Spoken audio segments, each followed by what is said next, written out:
വയനാട്ടിൽ രക്ഷാപ്രവർത്തനം നടത്തിയ സൈന്യത്തെ സമൂഹ മാധ്യമങ്ങളിലൂടെ അപകീർത്തിപ്പെടുത്തിയയാൾക്കെതിരെ പോലീസ് കേസെടുത്തു. തിരുവല്ല സ്വദേശി അജു അലക്സിനെതിരെയാണ് കേസെടുത്തത്.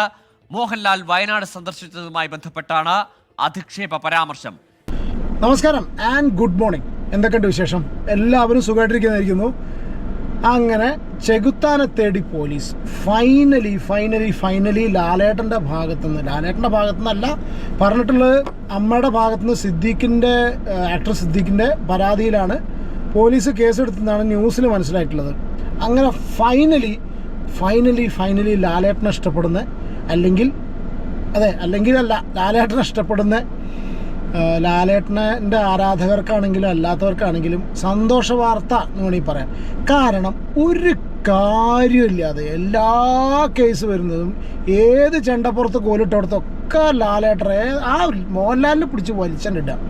മോഹൻലാൽ എന്തൊക്കെ പേരുകൾ പറഞ്ഞ് ലാലേട്ടനെ പിടിച്ച് വലിച്ചിടുന്ന അതിന് എന്തെങ്കിലും ഒരു മാറ്റം വരുമായിരിക്കും അല്ലേ? ഓക്കെ. കാരണം എന്താ വെച്ചാൽ മാറ്റം വരുമെന്നുള്ളതെന്ന് വെച്ചാൽ ഇതിന് മുന്നേ ഇതേ സിറ്റുവേഷനും പരിപാടിയും വെച്ചിട്ടാണ് ബാലയുടെ ഒരു ഇഷ്യൂ ഉണ്ടായത്. പക്ഷെ അതിന് ശേഷം ഇവന് വലിയ മാറ്റമൊന്നും ഉണ്ടായില്ല. പക്ഷെ ഞാൻ മനസ്സിലാക്കുന്നത് ഇവന് ഈ ലാലേട്ടനോട് എത്ര ദേഷ്യം. ചില സംഗതികളിൽ ചില ആൾക്കാർക്ക് ഇത് കണ്ടു കഴിഞ്ഞാൽ ഒരു അലർജി എന്ന് പറയുമല്ലോ, അതേമാതിരി ലാലേട്ടൻ എന്നൊരു പേര് കേൾക്കുക അല്ലെങ്കിൽ മോഹൻലാൽ എന്നുള്ള സംഗതി ഇനിയിപ്പോൾ നല്ലതാണെങ്കിലും എന്ത് കണ്ടാലും ഒരു തരം ചൊറിച്ചിൽ അനുഭവപ്പെട്ട് അത് ക്യാമറയുടെ മുന്നിൽ വന്ന് ഛർദ്ദിക്കുന്ന സിറ്റുവേഷൻ. ഞാൻ ഇതിന് മുന്നൊരു വീഡിയോ ചെയ്തിരുന്നു. പക്ഷെ ഞാൻ ആദ്യം വീഡിയോ തുടങ്ങുമ്പോൾ തന്നെ പറയാൻ വിചാരിച്ചൊരു ഡയലോഗുണ്ട്. മറ്റേ ലൂസിഫർ സിനിമയിൽ ബൈജു പറയുന്നൊരു ഡയലോഗ് ഉണ്ടല്ലോ, ഒരു മര്യാദയൊക്കെ വേണ്ടേ, അല്ല ഒരു മര്യാദ വേണ്ടേ? നിങ്ങൾ വിമർശിക്കാം, പക്ഷെ അതിനൊക്കെ ഒരു മര്യാദ ഇല്ലേ? ഒരു മിനിമം മര്യാദ.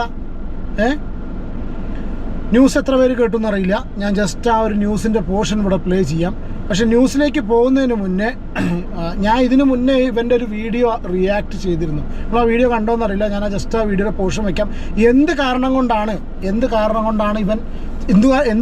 ഇവൻ അറസ്റ്റ് ചെയ്യുന്ന ഒരുവിധം ചെകുത്താനെ ഫോളോ ചെയ്യുന്നവർക്കും സോഷ്യൽ മീഡിയയിൽ നോക്കുന്നവർക്കൊക്കെ, പ്രത്യേകിച്ച് വയനാട് ദുരന്തം റിലേറ്റഡ് ആയിട്ടുള്ള വീഡിയോസ് കണ്ടവർക്കും ലാലേട്ടനോടെ വന്നതും ആ സംഭവം ഉണ്ടായ സംഗതികളും എല്ലാം സ്റ്റാർട്ടിങ് ഫ്രോം ലാലേട്ടൻ ഇതിലേക്ക് വരുന്നുണ്ട് എന്ന് പറയുന്ന നിമിഷം എയർപോർട്ടിൽ വന്നിറങ്ങിയ ആ സമയം മുതൽ ആ പട്ടാള യൂണിഫോം ഇട്ടു, അവിടെ ചെന്നു, അവരെ പോയി കണ്ടു, മുകളിലേക്ക് പോയി, സൈന്യം ചുറ്റുണ്ടായിരുന്നു, ആ പൈസ കൊടുത്തു, ഈ 3 കോടിയൊക്കെ കൊടുക്കുന്നതിൽ വരെ ഭയങ്കര രീതിയിൽ ഇവൻ അത്രയ്ക്ക് വിമർശിക്കുക എന്ന് പറഞ്ഞാൽ ഞാൻ പറഞ്ഞില്ല, അതിനും ഒരു മര്യാദ ഉണ്ട്. There is a standard for everything അല്ലേ? അതൊക്കെ പരിധികൾ, എല്ലാത്തിനും ഒരു ലിമിറ്റ് ഉണ്ട്. സ്റ്റാൻഡേർഡ് അല്ല, there is a limit to everything. ആ ലിമിറ്റും ക്രോസ് ചെയ്ത് അതിൻ്റെ അപ്പുറത്തുള്ള ലിമിറ്റും ക്രോസ് ചെയ്ത് പോകുന്ന സമയത്ത് ഒരു റിട്ടാലിയേഷൻ അല്ല, എന്താ പറയുക, ഒരു തിരിച്ചടി ഉണ്ടായിരിക്കും, ഏതൊരു മനുഷ്യനുണ്ടായിരിക്കും. ഇവന് കുറേ നേരത്തെ കിട്ടേണ്ടതായിരുന്നു. ഞാൻ അന്ന് എൻ്റെ വീഡിയോ കണ്ടവർക്കറിയാം. എൻ്റെ വീഡിയോയിൽ ഞാൻ സംഗതി വളരെ ക്ലിയർ ആയിട്ട് പറഞ്ഞിട്ടുണ്ട്. ഇവൻ എന്നൊരു വ്യക്തി ലാലേട്ടൻ്റെ കഴിവുകേടാണ്. ഞാൻ പറഞ്ഞു സീരിയസ് ആയിട്ട്, ലാലേട്ടനെ പോലുള്ള ആൾക്കാരുടെ കഴിവുകേടാണ് ചെകുത്താനെ പോലുള്ള വ്യക്തികൾ. കാര്യമുള്ള കാര്യങ്ങൾക്ക് ഞാൻ ഇവൻ്റെ പല വീഡിയോസ് കാണുന്ന സമയത്ത് ഞാൻ പറഞ്ഞിട്ട് പറയുന്ന ആശയങ്ങളോടൊക്കെ പല കാര്യങ്ങളോടും എനിക്ക് യോജിപ്പുണ്ട്. ദ വേ ഹീസ് പ്രസൻറ്റിങ് പല ആൾക്കാരും ചിലപ്പോൾ എൻ്റെത് ഇഷ്ടപ്പെടണമെന്നല്ല, മറ്റാതെ ഒന്നും ഇഷ്ടപ്പെടണമെന്നില്ല. പക്ഷേ ചില ആശയങ്ങൾ കാര്യങ്ങൾ പറഞ്ഞ ആൾ ഇറ്റ് മേക്ക് സെൻസ്, അങ്ങനത്തെ കാര്യങ്ങൾ പറയുന്ന ഒരാളാണ്. പക്ഷെ എന്ത് ചെയ്യാം? എന്താ പറയുക, സെപ്റ്റിക് ടാങ്കിലായി കഴിഞ്ഞാൽ പിന്നെ പറഞ്ഞിട്ട് കാര്യമില്ലല്ലോ. ഇപ്പോൾ എന്ത് സംഗതി ആയി കഴിഞ്ഞാലും അത് കിടക്കുന്ന ടാങ്കിലാണെങ്കിൽ നോ ഫായദ അല്ലേ? ഒരു യൂസും ഇല്ല. ഓക്കെ. അപ്പോൾ എന്താണ് സംഭവം എന്നുള്ളത് ഞാൻ പറഞ്ഞ എൻ്റെ വീഡിയോയിൽ ഞാൻ ഇതാണെന്ന് എൻ്റെ ഒരു കേസ് പറഞ്ഞു കേട്ടോ. ഞാൻ കഴിഞ്ഞ വീഡിയോ റിയാക്ട് ചെയ്ത് കേട്ടോ. മോഹൻലാൽ മാത്രമേ ഉള്ളൂ കേരളത്തിൽ ഇത്രയും ഉടുപ്പില്ലാത്തൊരു മനുഷ്യൻ, അല്ലെങ്കിൽ ബോധമില്ലാത്ത മനുഷ്യൻ തോന്നിപ്പോകുന്ന രീതിയിലാണ് വയനാട് പോയി പ്രത്യക്ഷപ്പെട്ടത്. പുള്ളി ഒരുങ്ങിയെന്ന് പട്ടാള വേഷമൊക്കെ എടുത്തിട്ട് ഇതൊക്കെ കയ്യിലുണ്ടാകുന്നത് ഇടയ്ക്കെടുത്ത് ഇടണമല്ലോ എന്ന് ഞാൻ സിനിമ മാത്രമല്ലേ ഇടാറുള്ളൂ, അപ്പൊ എവിടെയെങ്കിലും ഒന്ന് ഇട്ടേക്കാം എന്ന് പറഞ്ഞു. അല്ലാതെ ഒരു വഴിക്ക് പോകുമ്പോ ഇങ്ങനെ പോകണമെന്നൊക്കെ പറയുന്നത് ശരിക്കും പറഞ്ഞാൽ ഒരു പട്ടാളക്കാരനാണ് പോകണം. പക്ഷെ ഇയാൾ അങ്ങനത്തെ ആളൊന്നും അല്ലല്ലോ. എന്തോ പഴങ്ങളാണ് പോയത് അവിടെ. ഇതൊക്കെ ഒരു മേക്ക് ബിലീഫ് അല്ലേ? യെസ്, ഇത് ഒരു പോർഷൻ. ഇതിപ്പോൾ യൂട്യൂബിൽ കാണാനില്ല, കാരണം വെച്ചാൽ ഫേസ്ബുക്കിലായിരുന്നു ഈ വീഡിയോ ഞാൻ റിയാക്ട് ചെയ്തിട്ട് വീഡിയോ എനിക്ക് കിട്ടിയിട്ടില്ല കേട്ടോ. പിന്നെ രണ്ടാമത് നമുക്ക് ന്യൂസിലേക്ക് പോവാം. എന്താണ് ന്യൂസിൽ പറഞ്ഞിട്ടുള്ള ഈ ചങ്ങാതിനെ കുറിച്ച്? ഭയങ്കര സോഷ്യലി റിലവൻ്റ് ആയിട്ടുള്ള സംഭവം, അല്ലെങ്കിൽ എടുത്തു കൊണ്ട് അങ്ങനെ സംഗതി ഒന്നുമല്ല. ബുദ്ധിജീവി ആൻഡ് ഈ ബുദ്ധി ഇല്ലാത്ത ജീവി സംഗതി ഒന്നല്ല, ഒരു സാധാരണ ഒരു ന്യൂസാണ്. പക്ഷെ സാധാരണ ന്യൂസല്ല, അനാവശ്യമായിട്ട് ഇതുപോലുള്ള കാര്യങ്ങൾ വന്ന് ഛർദ്ദിക്കുമ്പോൾ ഏതൊരു വ്യക്തിനെ ഇഷ്ടപ്പെടുന്ന ആൾക്കാർക്കും സഹിച്ചു നിൽക്കാൻ കഴിയില്ല, കണ്ടു നിൽക്കാൻ കഴിയില്ല. നമുക്ക് ആ ന്യൂസ് ഒന്ന് പ്ലേ ചെയ്യാം. ഈ അജു അലക്സിന്റെ ചെകുത്താൻ എന്ന പേജ് മുമ്പും പലതവണ ഒരുപാട് പരാതികൾക്കിടയാക്കിയ ഒരു പ്രൊഫൈലാണ്. ഇപ്പോൾ ഈ കേസെടുത്തതിന് പിന്നാലെ ആശാൻ മുങ്ങിയോ?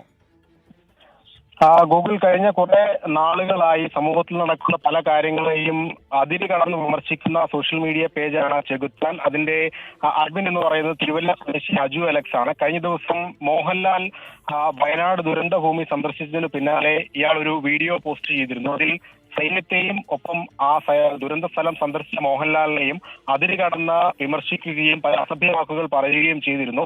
എന്താണ് മോഹൻലാലിനെ അവിടെ സന്ദർശിക്കാൻ യോഗ്യത എന്നുൾപ്പെടെയുള്ള ചോദ്യങ്ങളാണ് ആ വീഡിയോയിൽ ഈ അജു അലക്സ് ചോദിച്ചിരുന്നത്. ഇതിന് പിന്നാലെ വ്യാപക വിമർശനവും ഇയാൾക്കെതിരെ ഉയർന്നിരുന്നു. തൊട്ടു പിന്നാലെയാണ് അമ്മയുടെ ജനറൽ സെക്രട്ടറി കൂടിയായ സിദ്ദിഖ് സംഭവത്തിൽ മോഹൻലാലിനെതിരെ നടത്തിയ അപകീർത്തികരമായ പരാമർശങ്ങൾ ചൂണ്ടിക്കാണിച്ചുകൊണ്ട് പോലീസിൽ പരാതി നൽകിയത്. ഈ പരാതിയുടെ അടിസ്ഥാനത്തിലാണ് പ്രസ്തുത വീഡിയോയ്ക്കെതിരെ നിലവിൽ പോലീസ് കേസെടുത്തിരിക്കുന്നത്. സൈന്യത്തെ അപമാനിച്ച് അവഹേളിച്ചുകൊണ്ട് സമൂഹ മാധ്യമ പോസ്റ്റിട്ട വീഡിയോ ചെയ്ത ചെകുത്താൻ എന്ന പ്രൊഫൈലിന്റെ ഹാൻഡിൽ ചെയ്യുന്ന അജു അലക്സിനെതിരെയാണ് ഇപ്പോൾ പോലീസ് കേസെടുത്തിരിക്കുന്നത്. ഏതായാലും പോലീസിന്റെ നടപടി വന്നതോടുകൂടി ചെകുത്താൻ ഒളിവിലാണ്. ഓക്കെ, അപ്പോൾ സംഗതി വയനാട് ദുരന്തം റിലേറ്റഡ് ആയിട്ടുള്ള സംഭവത്തിലാണ് ഇവനെ പൂട്ടിയിരിക്കുന്നത്. വയനാട് ദുരന്തത്തിൻ്റെ വീഡിയോസ് ചെയ്യുന്ന സമയത്ത് ഒരു ഇഷ്യൂ ഉണ്ടായി 2 ദിവസം മുന്നേ. മറ്റേ ആ ചെക്കൻ ഉണ്ടല്ലോ, ഒരു ചെക്കൻ, ആ റിനോയ് ലവ് എന്ന് പറഞ്ഞൊരു ചെക്കൻ കുറച്ച് കാര്യങ്ങൾ പറഞ്ഞു. അതിനെക്കുറിച്ച് എനിക്ക് വേറെ 1-2 കാര്യം പറയാനുണ്ട്. അതിന് കഴിഞ്ഞിട്ടൊരു വീഡിയോ ചെയ്യുന്നുണ്ട്, ദയവ് ഇതും കൂടെ ഒന്ന് കാണണം. ഒക്കെ ഒരു ആത്മകഥം പറയാനുണ്ട്. അപ്പോൾ ഈ റിനോയ് എന്ന് പറഞ്ഞ ഇവൻ മറ്റേ ചെക്കൻ ഈ ദുരന്തം ഉണ്ടായതെന്ന് നോക്കിയിട്ട് ചിരിച്ചല്ലോ, ഭയങ്കര ഇളിച്ച് അതിനെ കളിയാക്കിയതിന് ഇവനൊരു വീഡിയോ ഇട്ടു. ഇവൻ അവനെ support almost like some sort of supporting. അവൻ പറയുന്നത് വെച്ചാൽ അവൻ അത്ര രീതിയിൽ എതിർക്കല്ല, ഇതിലേറെ കുറ്റം ചെയ്തവരില്ലേ, എന്ത് പറയുന്ന സമയത്തും ഇതിലേറെ കുറ്റം ചെയ്തവരില്ലേ, അതിലേറെ കുറ്റം ചെയ്തവരില്ലേ, ദുരന്ത സമയത്ത് എത്താത്ത പോലീസല്ലേ കുറ്റക്കാർ, ഇവനേക്കാളും വലിയ കുറ്റക്കാർ, അല്ലെങ്കിൽ ദുരന്തം സംഭവിക്കുന്ന മുന്നറിയിപ്പുകൾ അവഗണിച്ചവരല്ലേ കുറ്റക്കാർ.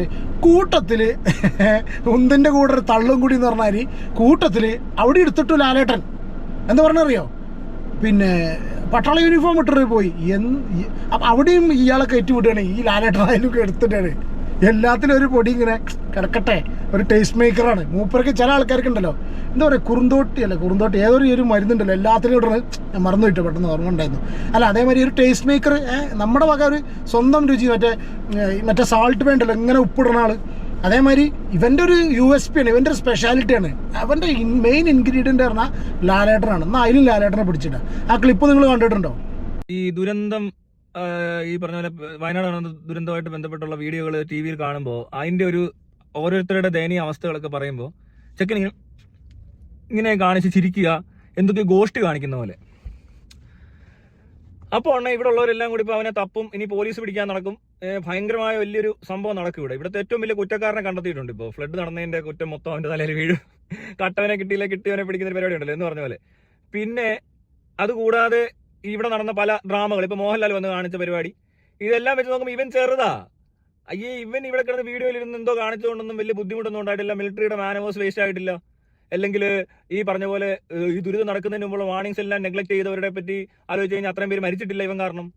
ഇവിടെ അങ്ങനത്തെ ഒരു ഫെസിലിറ്റി ഇല്ലാതെ പോയത്, ഇത്ര വലിയ നമ്പർ 1 കേരളത്തിൽ ഒരു കാലാവസ്ഥ പ്രഡിക്റ്റ് ചെയ്യാൻ പറ്റാതെ പോയത്, അല്ലെങ്കിൽ ഇങ്ങനെയൊക്കെ വരുന്ന സ്ഥലത്ത് മനുഷ്യൻ താമസിക്കുന്നത് തന്നെ എന്നൊക്കെ പറയുന്നത്. അതുപോലെ തന്നെ ഇവിടെ പൊട്ടാൻ വെമ്പി നിൽക്കുന്ന മുല്ലപ്പെരിയാറും ഈ ഇടുക്കി ഡാമും ഒക്കെ കൂടെ ഒന്ന് നോക്കി വെച്ച് കഴിഞ്ഞാൽ എല്ലാ പേണ്ട് ഇവിടെ റോഡിൽ ഇറങ്ങിയാൽ മതി. ഇതൊക്കെ വെച്ച് നോക്കുമ്പോൾ ചെറുക്കൻ ഒരു എന്തെങ്കിലും ഒരു കുഴപ്പമില്ല, എന്തോ ഒരു പ്രശ്നമുള്ളതായിട്ടേ തോന്നുള്ളൂ. ഇവിടെ ഉള്ള യൂട്യൂബർമാരൊക്കെ ഭയങ്കര അവനെ ഇനി തൂക്കിക്കൊല്ലുന്നിടം വരെ, അല്ല മരിക്കുന്നത് വരെ തൂക്കിക്കൊല്ലണമെന്നൊക്കെ പറയുന്ന പോലത്തെ പരിപാടി അവതരിപ്പിക്കുന്നത്. ഇവരാരും ഈ പറഞ്ഞ പോലെ കാര്യമുള്ള കാര്യത്തിലൊന്നും അറിയുന്നുമില്ല, നോക്കുന്നുമില്ല. ഇനിയിപ്പോൾ പോലീസ് അവനെ ഇപ്പോൾ വീട്ടിൽ ചെന്ന് അറസ്റ്റ് ചെയ്യുമെന്ന് കണ്ടറിയണം. അറസ്റ്റ് ചെയ്യാൻ പറ്റുന്നവരൊക്കെ അല്ല അറസ്റ്റ് ചെയ്യാൻ പറ്റത്തുള്ളൂ എന്നാണ് പോലീസുകാർ പറയുന്നത്. അപ്പോൾ എന്താണേലും ഇവൻ ഈ കിടന്ന് കാണിച്ചൊന്നും വലിയ കാര്യം, ഇതിങ്ങനെ പൊക്കി പിടിച്ചോണ്ട് നടക്കേണ്ട ഒരു ആവശ്യമില്ല. അവൻ കാണിച്ച് ശരി, അവനെ ചെന്നൊന്ന് വാൺ ചെയ്യണം. അതുമല്ല അവൻ്റെ വീട്ടിൽ പേരൻസിനോട് വല്ലതും വിളിച്ച് പറഞ്ഞാൽ ചെറുക്കൻ ഇങ്ങനെ കാണിക്കുന്നുണ്ട്, ഇതിനെന്താ ചെയ്യേണ്ടത് എന്നുള്ളത് വേണമെങ്കിൽ ഒരു സൈക്കോളജിസ്റ്റിനെ കൺസൾട്ട് ചെയ്യുക. അപ്പോൾ അവർ പറയും കൊച്ചിന് എന്തെങ്കിലും കുഴപ്പമുണ്ടോ, കൊച്ചു എന്തുകൊണ്ടാണ് അങ്ങനെ കാണിച്ചത്. കൊച്ചൊന്നും അല്ല അതിന് ഭദ്രത.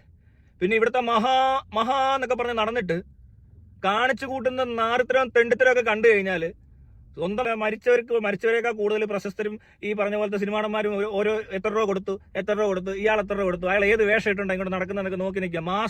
മാസ് BGM കൂടി മോഹൻലാൽ പട്ടാള വേഷം ഇട്ട് നടക്കുന്ന കണ്ട് കൈയടിക്കുന്ന ആൾക്കാരുടെ ഇടയിലോട്ട് ചെറുക്കനൊക്കെ ഇട്ട് കൊടുത്താൽ നല്ലതായിരിക്കും കേട്ടോ. അത്രേ ഉള്ളത്. വിശ്വകർമ്മ ട്രസ്റ്റോ അങ്ങനെ ഏതാണ്ട് ഒരു ട്രസ്റ്റിന്റെ മാർക്കറ്റിങ്ങിന് മേജർ രവി മോഹൻലാലും പോയി നിന്ന് ഈ പറഞ്ഞ രക്ഷാപ്രവർത്തനങ്ങൾ നടത്തുന്നതിനിടയിൽ ആ രക്ഷാപ്രവർത്തനത്തിന് തടസ്സം നേരിടുന്ന രീതിയിൽ അവിടെ നിന്ന് മാർക്കറ്റിംഗ് നടത്തിയത് കുഴപ്പമില്ല. പക്ഷേ യൂട്യൂബിലൊരു പയ്യൻ അവനെ പിടിക്കണ ആളെ അവനെ പിടിച്ചേ പറ്റത്തുള്ളൂ എന്നും പറഞ്ഞുകൊണ്ടാണ് ഇരിക്കുന്നത്. കൊള്ളാം കേട്ടോ, എല്ലാവരും കൊള്ളാം, നന്നായിട്ടുണ്ട്, ഇനിയുണ്ട്. അതിനുവേണ്ടി തന്നെയാണ് അത് പ്രിന്റ് ചെയ്തേക്കുന്നത്, അതിനകത്തൊരു സംശയമില്ല. അത് വിട്ടുകൊണ്ട് മരണ വീട്ടിലോ അല്ല ഈ പറഞ്ഞ ആശുപത്രിയിലോട്ട് പോകുന്ന വഴിക്ക് നമ്മൾ പോകുന്ന വഴി ആശുപത്രി പോകാൻ ഇറങ്ങുമ്പോൾ ഇതെടുത്തിട്ട് ഇറങ്ങാം എന്ന് പറയുന്നത് മോഹൻലാൽ. എല്ലാവരും മരിച്ച വീട്ടിൽ പോയി അറിയാം, നമ്മളിപ്പോൾ പോകുന്ന വഴിക്ക് എന്തെങ്കിലും ഈ ഉൾപ്പെട്ടതിന്റെ കാരണവശാൽ പോകുന്ന പോലെ അല്ല. ഇതിനു വേണ്ടി ഇറങ്ങുമ്പോൾ, വീട്ടിൽ നിന്ന് ഇറങ്ങുമ്പോൾ ഇങ്ങനെ ഒരു ആവശ്യത്തിനാണ് പോകുന്നുണ്ടെങ്കിൽ ഞാനത് എടുത്തില്ല. മനസ്സിലാവുന്നുണ്ടോ? അല്ലാതെ അതൊക്കെ ചെയ്യാൻ മോഹൻലാൽ മാത്രമേ എടുത്തുള്ളൂ. കേരളത്തിലെ ഇന്ത്യയിൽ ഒരാളേ ഉള്ളൂ. എന്താണെങ്കിലും യൂണിഫോം അതുപോലെ തന്നെ ഇതുപോലത്തെ ആൾക്കാരോട് യൂണിഫോം ഒഴിവാക്കാൻ പറയണം. യൂണിഫോം ഈ പ്രാവശ്യത്തെ വലിയ സംഭവമായി. മോഹൻലാൽ ആൾ കൊള്ളായാലും യൂണിഫോം ഒരു വിഷയമാക്കി കളഞ്ഞു. ഓ സൂപ്പർ. അപ്പൊ ഇതാണ് അവസ്ഥ. ഓക്കെ, അപ്പൊ എല്ലാ സംഗതികളിലും ലാലേട്ടനെ പിടിച്ചിട്ട് ഇപ്പൊ ആ ചെക്കനെ വരവൻ ന്യായീകരിക്കുന്ന രീതിയിലാണ്. അപ്പൊ അവൻ്റെയൊക്കെ മെന്റാലിറ്റി ആലോചിച്ച് നോക്കണം. ന്യായീകരിക്കല്ല, മോശമാക്കി പറഞ്ഞിട്ടല്ല, അവൻ ചെയ്ത് ശരിയാണ്. അത് സഞ്ജു ടെക്കിനെ സപ്പോർട്ട് ചെയ്യുന്ന പോലെ സഞ്ജു ടെക്കിനെ സപ്പോർട്ട് ചെയ്യുന്നു. അത് ഒരു ഒഴുക്കിനെതിരെ നീന്തുക എന്ന് പറഞ്ഞൊരു സംഭവം നല്ല കാര്യം തന്നെ, ആൾക്കാർ ശ്രദ്ധിക്കപ്പെടും. പക്ഷേ ഈ ഒഴുക്കിനെതിരെ നീന്തുന്ന സമയത്തും മനസ്സിലാക്കണം, ഈ ഒഴുക്ക് നല്ല രീതിയിലാണെങ്കിൽ അതിനെതിരെ എല്ലാവരും അവഗണിച്ച് നീന്തുമ്പോൾ കുറച്ച് കാണാൻ്റെ ഭാഗത്തും കൂടി ബാക്കിയുള്ള കാര്യങ്ങൾ ക്ലിയർ ആയിട്ടില്ലെങ്കിൽ ഇതേപോലെ മുങ്ങേണ്ടി വരും. ഈ ചങ്ങായിക്ക് ഓൾറെഡി ഒരു കേസ് നടക്കുന്നുണ്ട്, JBI TV കേസ്. ഞാൻ എല്ലാത്തിനും എടുത്ത് പറയും, കാരണം JB എൻ്റെ വീട്ടിൽ പോയ സമയത്ത് വാലു ചുരുട്ടി ഓടിയവനാണ്. ആ സ്ഥാനത്ത് ഇപ്പോൾ മുങ്ങിയിട്ടുണ്ട്. പക്ഷെ അങ്ങനെ മുങ്ങാൻ പാടുമല്ലേ? അങ്ങനെയൊക്കെ ആൾ ഫേസ് ചെയ്യേണ്ടത് കംപ്ലീറ്റ്. എന്താണെങ്കിലും പോലീസ് തേടിയോ കണ്ടുപിടിച്ചോ എന്നുള്ളത് ഇന്നത്തെ ബാക്കിയുള്ള ദിവസങ്ങളിൽ അറിയാം. ജസ്റ്റ് ഒരു കാര്യം, ഈ ഒരു സന്തോഷ വർത്തമാനം പറയാൻ ഒരാൾക്ക് പ്രശ്നം വരുമ്പോൾ സന്തോഷിക്കുക അങ്ങനത്തെ കാര്യങ്ങളല്ല. പക്ഷെ അനാവശ്യമായിട്ട് വീണ്ടും ഒരു കാര്യമില്ലാതെ പട്ടാളത്തിനെയും കൂടി കൂട്ടിക്കൊഴിച്ചത്, പട്ടാളത്തിനെയും കൂടി ഒരു അറ്റത്ത് പട്ടാളവും ഒരു അറ്റത്ത് ലാലേട്ടനെയും കൂടി കൂട്ടിക്കെട്ടിയിട്ട് മറ്റേ ഏറെറിയാൻ നോക്കി. ലൈനിൻ്റെ ഈ ഇലക്ട്രിക് ലൈനിൻ്റെ മുകളിലേക്കൊക്കെ പണ്ട് രണ്ടറ്റത്ത് കല്ല് കെട്ടിയിരുന്നത്, ആ ഒരു ഏറെറിയാൻ നോക്കി. അത് അവിടെ കുടുങ്ങി ഷോക്കടിച്ചു. ഇത്രയേ ഉള്ളൂ സംഭവം. Okay, take care.